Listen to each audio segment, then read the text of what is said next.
Dizem que passamos um terço da nossa vida dormindo. Mas será que é só fechar os olhos e esperar o mundo dos sonhos chegar para descansar o nosso organismo? Hoje vamos saber por que um sono de qualidade é fundamental para manter a nossa saúde. Está começando Vida Mais Leve, o seu espaço de qualidade de vida na TV Brasil.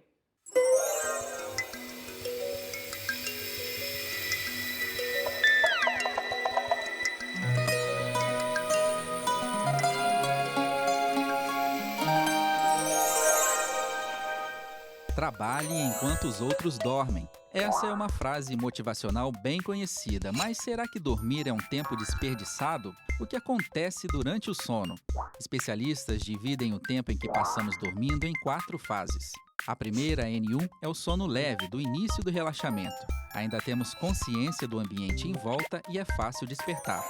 Já na N2, os sentidos vão se distanciando do que se passa ao redor. A respiração e a temperatura do corpo diminuem. Na fase N3, já estamos em sono profundo e é mais difícil acordar. A pressão sanguínea cai e a respiração se torna mais lenta. É quando acontece a reparação e crescimento de tecidos, como os musculares, por exemplo. Em seguida vem a fase REM, a do movimento rápido dos olhos, que dura cerca de 25% do nosso sono, e é quando nós sonhamos. Nessa fase, a atividade cerebral alcança seu ápice, enquanto os músculos estão paralisados. Essa etapa é fundamental para a limpeza das células cerebrais e a memorização de informações do dia anterior.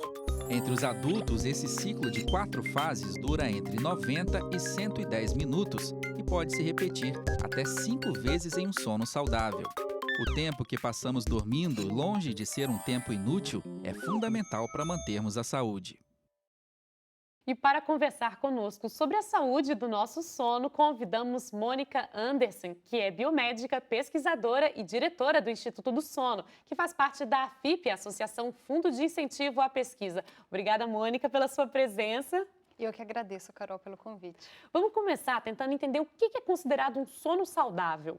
Sono saudável é aquele que a gente acorda de manhã sem necessidade de um despertador, porque o tempo de sono acabou.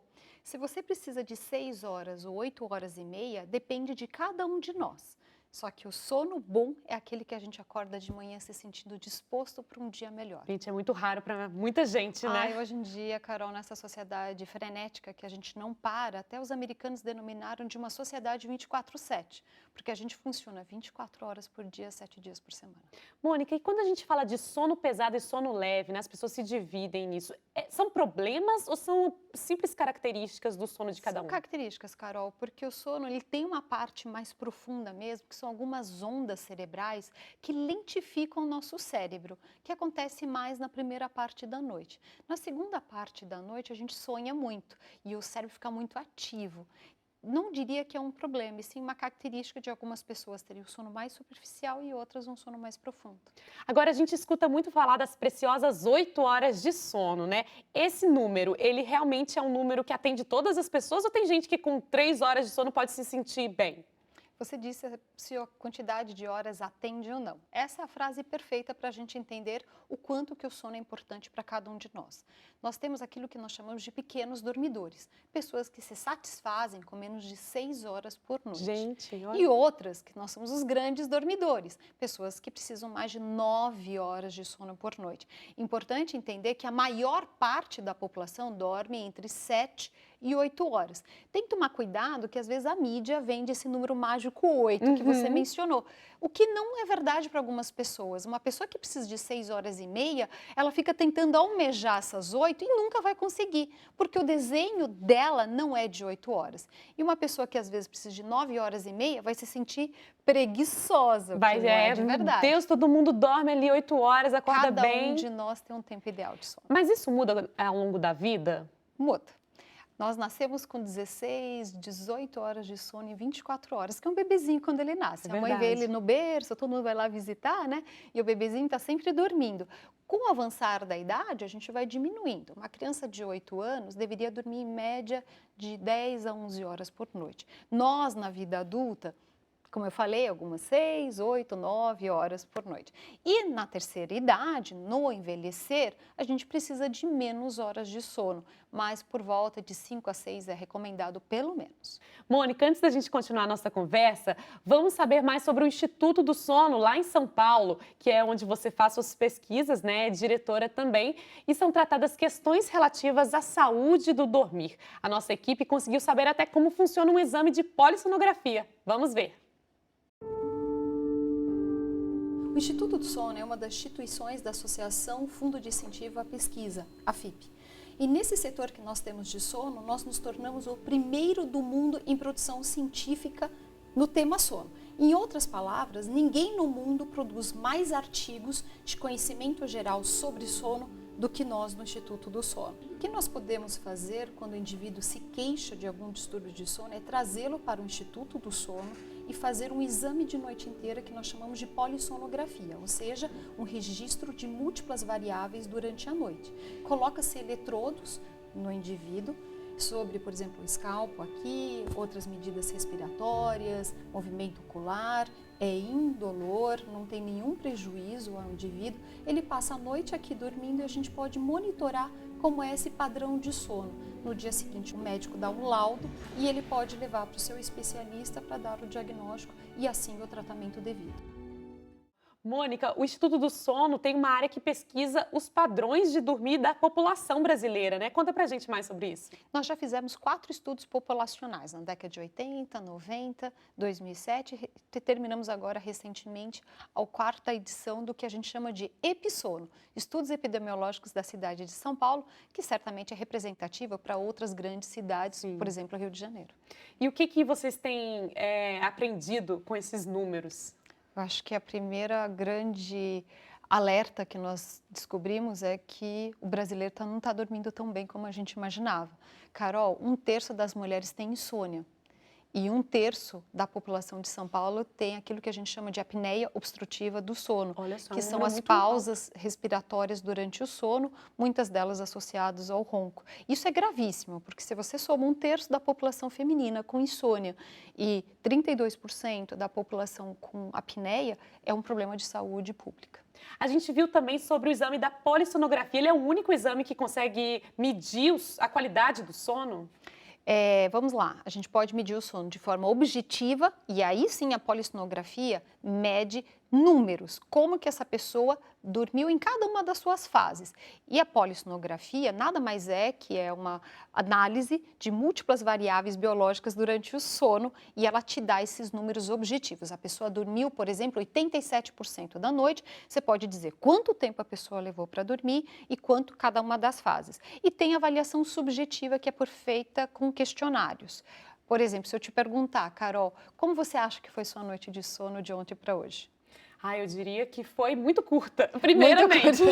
Pode ser que na polissonografia a gente perceba que você dormiu 7 horas e 10. Não talvez a quantidade que você gostaria, mas uma quantidade de horas suficiente para a gente dizer que você tem uma vigília que procede. E às vezes o sentimento de cansaço está vindo de outro fator, Correto. Né? Exatamente, ajuda no diagnóstico como um todo, né, da situação. Então vamos lá, a polissonografia é o padrão ouro para a gente diagnosticar distúrbios de sono e ela mede objetivamente o padrão de sono com sua qualidade. Mônica, eu estou aqui te fazendo um monte de perguntas, mas a nossa equipe foi às ruas e o pessoal também tem muitas dúvidas sobre saúde do sono. Vamos ver algumas delas. Saber se quando a gente dorme muito, tipo muito mesmo durante o dia, isso pode provocar dor de cabeça, porque eu tenho tido bastante dores de cabeça ultimamente por estar dormindo muito. E também queria saber se tem alguma posição pra gente dormir melhor, entendeu? Porque eu acho que quando a gente dorme de barriga pra cima, a gente ronca. Ronca, não ronca? Acho que ronca. E aí, Mônica? Vamos lá, a gente tem uma quantidade ideal de horas, como eu mencionei. E algumas pessoas realmente podem ter queixa de dor de cabeça se elas dormirem demais durante o dia. Olha só. A gente deveria dormir depois do almoço, que é uma janela de oportunidade de sono, de 20 a 30 minutos. Isso de janela é porque o corpo Tem essa pede? oportunidade, ela tem essa predisposição. Vamos lembrar que um bebê, ele acorda, dorme, que a gente chama de sono polifásico. Ao longo da vida, a gente perde esse sono polifásico. Uma criança fica bifásica e na vida adulta nós somos monofásicos. A gente só usa a noite para dormir. É assim que nós fomos programados. Mas a gente tem essa janela, a gente tem essa oportunidade de dormir no período da tarde, que é logo depois do almoço que todo mundo tem aquela sonolência. Mas esse sono é de 20 a 30 minutos. Se você dormir demais, você pode ter uma indisposição por ter esse extra. E ela relata essa dor de cabeça, que é uma queixa comum para algumas pessoas, não para todas. E a questão da posição, existe realmente uma posição que favorece um sono mais saudável? Eu vou te dizer que o sono saudável é aquele que é um conjunto de fatores que favorece esse bem-estar. Dormir de lado é melhor do que dormir de barriga para cima. Ah, legal, não sabia disso. Vamos para mais uma pergunta. Eu gostaria de saber sobre a bebida alcoólica. Se ela faz bem para o sono ou se faz mal para a saúde. Eu já ouvi falar que, às vezes, quem tem problema para dormir gosta de tomar uma bebida, um vinho, um drink para relaxar e conseguir pegar no sono. O álcool relaxa, só que ele relaxa e relaxa também a nossa musculatura da via aérea superior, favorecendo o ronco. O álcool tem um agravante que, em doses moderadas a alta, ele pode privar do sono dos sonhos. A pessoa acorda de manhã disposta, com dor de cabeça, afirmando que ela está de ressaca. Essa ressaca muito é atribuída à quantidade exagerada de álcool, que faz mal à saúde, como ele mencionou, e pela ausência dos sonhos. Do sono REM, na do verdade. sono REM. A gente sonha 4 ou 6 vezes por noite por quem está dormindo bem. Na noite com álcool, essa noite vai ter menos sonho, o que é menos colorido para o dia seguinte. Então, às vezes, a pessoa que tem dificuldade para dormir, dormiu rápido, mas dormiu mal. Dormiu mal. Ela Entendi. dormiu sem repousar porque ela precisa daquelas fases necessárias daquela noite. O álcool tira isso e a pessoa não vai se sentir tão bem no dia seguinte. Perfeito. Vamos para mais uma pergunta. Roncar é normal ou é falta de saúde, ou é barriga cheia, ou é cansaço demais? Porque eu ronco pra caramba e durmo com a beleza. Eu acho que o ronco não me incomoda em nada. Às vezes eu escuto ele, né? Aí ele dá aquela... Mas eu vou de boa. Acho que o ronco nunca é problema para quem ronca, na verdade, é problema para quem está do lado, né? Exatamente. A pessoa não sabe que está roncando, mas todo mundo ali do ambiente sim, né? Obstrução da via aérea superior, flacidez, álcool e ainda obesidade favorecem o ronco. O ronco é o som que incomoda os outros pela vibração dessa via aérea superior. O grave do ronco realmente é quem escuta, mas ele pode ser associado com uma pausa respiratória, que a gente chama de apneia do sono. A famosa e amedrontadora apneia. Exatamente, a gente deveria se amedrontar e todos que conhecem uma pessoa que tem apneia deveria consultar um médico especialista em sono, essa pessoa tem que ser tratada. E existe tratamento para apneia. Então esse senhor, se ele ronca, convido ele para fazer um exame de polissonografia. Mônica, daqui a pouco a gente continua essa nossa conversa. O Vida Mais Leve vai para um rápido intervalo para a gente voltar falando sobre insônia. Até já!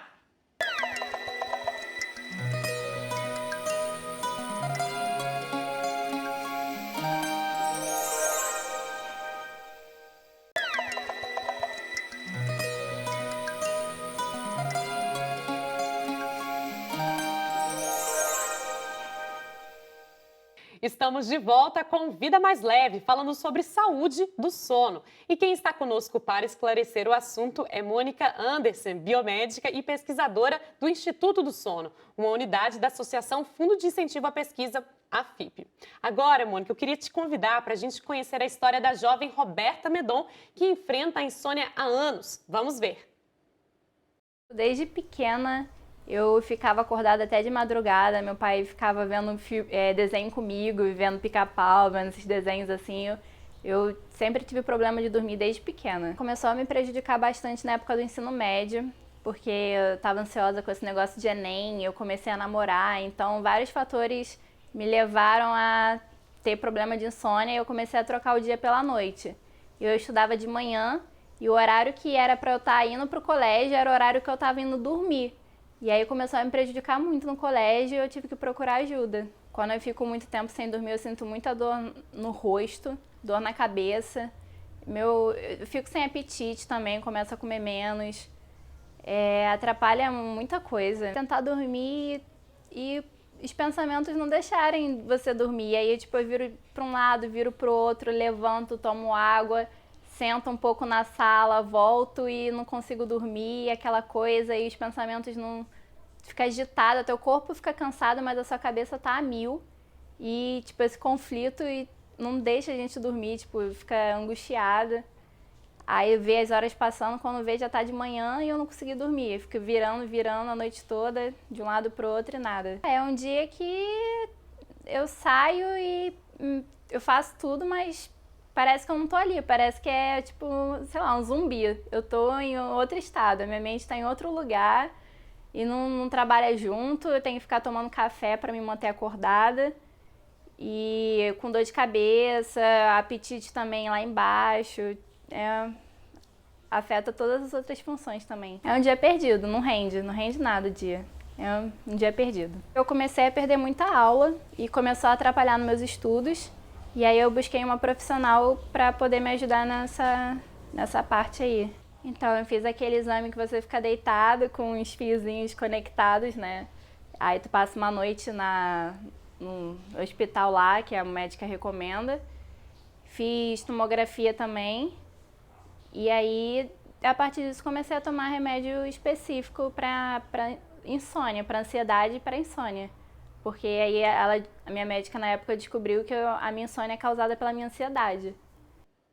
Insônia, Mônica, é um problema que atinge muitos brasileiros? Sim, como eu mencionei, o estudo Epsono revelou que 32% das mulheres da cidade de São Paulo têm insônia.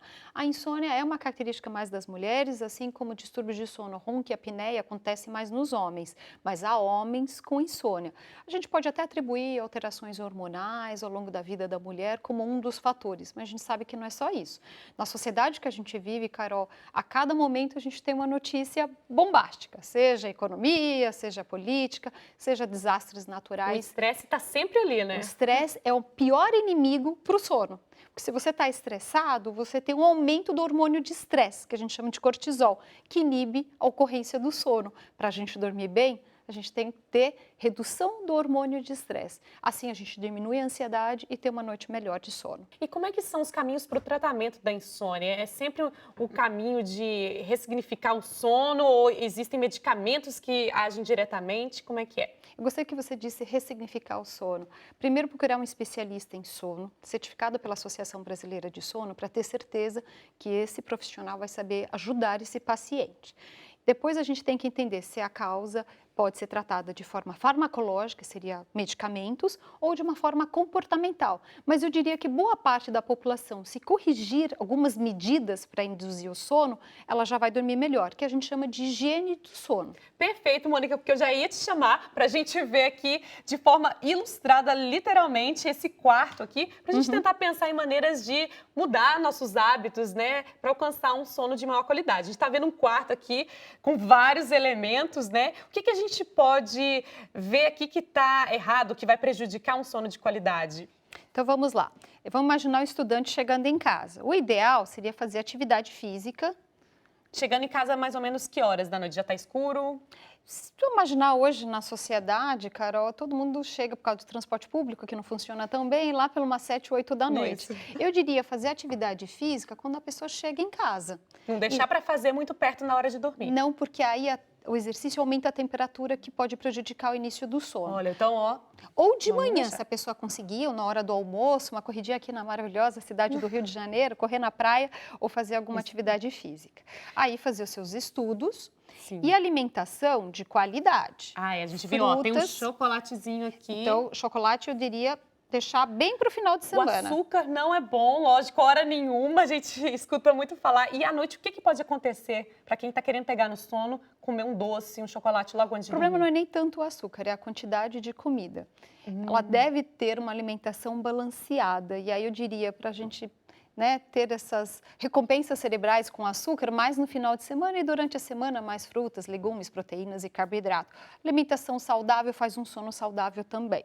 Tem um horário que é melhor parar de comer antes de dormir? Por exemplo, 2 horas antes? 2 horas 1 hora? antes é o 2 ideal. horas antes. Isso. Perfeito. Aí, assim, o exercício está aqui, né? E a bagunça também, gente, o quarto. A gente ouve muito falar que o quarto tem que ser usado só para dormir, mas é impossível hoje, né? A gente tem o quarto, a gente vai usar para um estudo, para um trabalho, para guardar coisa. Como é que a gente pode organizar o layout do quarto, a organização, para não prejudicar o sono? Vamos lá para esse layout. É importante que a pessoa associe a cama e aí o quarto com o ambiente de dormir. Eu entendo que em ambientes menores, por exemplo, quem vive sozinho, que fica, né, com aquele espaço cozinha integrada com a sala integrada com a cozinha, fica mais difícil, Carol, mas o cérebro tem que se condicionar com o sono. A minha avó, ela deitava na cama, ela pegava o terço e ela não tinha problema de sono, porque ela condicionava o terço e a cama com um sono de O qualidade. terço era quase um medicamento para fazer ela Isso, era uma entrar no sono. concentração numa atividade positiva que a gente pode fazer. Ouvir uma música, tomar um banho. Ouvir música não prejudica. Não, meditação, fazer uma leitura de um livro, aí eu recomendo. Legal. Agora, se a gente condiciona a cama com ambiente negativo, o cérebro entende aquele espaço como aversivo. Por exemplo, se você chega em casa preocupado em pagar aluguel, em arranjar um emprego, o teu cérebro vai entender que a cama é um ambiente que você condiciona com pensamentos negativos. Sim, vai virar Então, seu trabalho a cama, né? Você isso vai que estar lá não pode estressado. fazer. Então, Sim. vamos condicionar a cama com ambiente positivo. Por exemplo, uma leitura para quem gosta, luz, de preferência Luz. penumbra. Agora, vamos afastar o celular. Ah, o celular, entendi. Até é bom a gente falar, o celular ele emite aquela luz que a gente fala que é a luz azul. O que ela pode prejudicar na hora do sono? Vou deixar aqui pertinho, depois a gente tira esse celular. Isso. Então, vamos lá. Pior do que a luz, seja ela amarela ou azul, é a atividade interativa. O que o celular te traz de respostas estimula teu cérebro a procurar uma outra pergunta que em milésimos de segundo você vai ter. Sim. Nisso, o teu cérebro fica com aquilo que a gente chama de ativação cortical, que você não deveria querer na hora de dormir, você deveria querer relaxamento cortical. Independente da luz, o problema do celular é que ele ativa o nosso cérebro. O problema é a internet e as redes sociais. Então, as redes sociais, buscar a vida do outro, vamos deixar para durante o dia. A curiosidade de saber a viagem do vizinho, do À amigo. noite, vamos tentar uma atividade mais relaxante. Use o celular para ouvir uma música, bem melhor. Mônica, agora vamos voltar a falar um pouco do tal do sono polifásico, os cochilos. Quem defende a ideia de que mais cochilos durante o dia e menos horas de sono durante a noite é uma prática benéfica para a saúde, principalmente a de atletas, é o terapeuta britânico Nick Littlehales. Vamos ver o vídeo que ele nos enviou falando um pouco sobre isso. Hi TV Brazil, my name is Nick Littlehales and I'm an elite sports sleep coach and I've been doing this for over 22 years, redefining sleep for elite athletes globally. We redefine it by thinking about mental and physical recovery periods rather than just this sort of one block of 8 hours a night. We look at all sorts of areas trying to improve that, and over the last 2 decades so many things have changed. We're right in this 24/7 era. It's going to get more demanding on our everyday approach and our behaviour. So it's for the first time that humans really do need to have a look at how they approach every day, and this is one of the reasons we're talking here today. One of the key factors, along with many others, is focusing on this approach to just sleeping at night. Some time ago, when you're looking inside a clinical environment, you look at 90 minutes period. And in that 90 minutes, we look at all the phases and stages that you would go through in sleep. You benchmark that against the next 90 minutes and so on. And 5 90-minute cycles gives you your 8 hours. But then you can use that to chop your day up into 90-minute slots from your everyday wake time, your chronotype wake time, your natural wake time, your occupation wake time. And you chop your day up into 90-minute cycles, and it gives you a series of timings. A point of wake, the first 90 minutes of your day, little breaks throughout the day, and it also includes the natural other 2 sleeping periods, recovery periods, midday and early evening. So we use this to focus your attention on how you deal with your everyday approach, and when you can go to sleep and when you can wake. And it just tries to create some harmony and timing throughout that process. And I always get asked about this period, midday or early evening, napping, snoozers for losers. Well, napping is not really about going to sleep. It's just in the right place, in the right time of any day, your brain will naturally put you into a little micro sleep or a nice recovery state. You don't have to force it. So we look at it slightly differently as controlled recovery periods. And those are little moments in time that you take out, 30 minutes or less, part of your 24-hour recovery process. So you're not only just sleeping at night, but you're also taking these recovery breaks. And I would just sit somewhere quietly or by a window. I would use sensory things like sound or meditation, mindfulness, whatever it might be. Just be outside looking at a good view, just somewhere quiet. Whatever it takes is just to create that little space, because they are so important. And a lot of people spend so much time sleeping at night for long periods of time without the full benefits, and taking this sort of what we call polyphasic approach, this R90 technique, and breaking your day up into these cycles really starts to help you and protect you from all the demands and ever-changing outside influences that we're not in control of. So certainly in my world, napping is one of the key things that we use to help athletes smash it. I am Nick Littlehales, sportsleepcoach.com, TV Brazil. Why don't you try and redefine your approach and certainly take napping seriously, redefine what you think about it, and all the very best to you all. Have a great sleep. Dormir mais vezes, menos tempo. Isso é comprovado cientificamente? Como eu mencionei, um bebê ele tem um sono polifásico. O que isso significa? Acordar, dormir diversas vezes ao longo das 24 horas. Isso é uma fase específica, Carol. Na vida adulta não faz sentido a gente dormir de forma fragmentada. Acho que as mães também são um grande testemunho disso, né? O melhor mesmo é a gente concentrar todo o sono no período noturno, que esse sim que é de qualidade.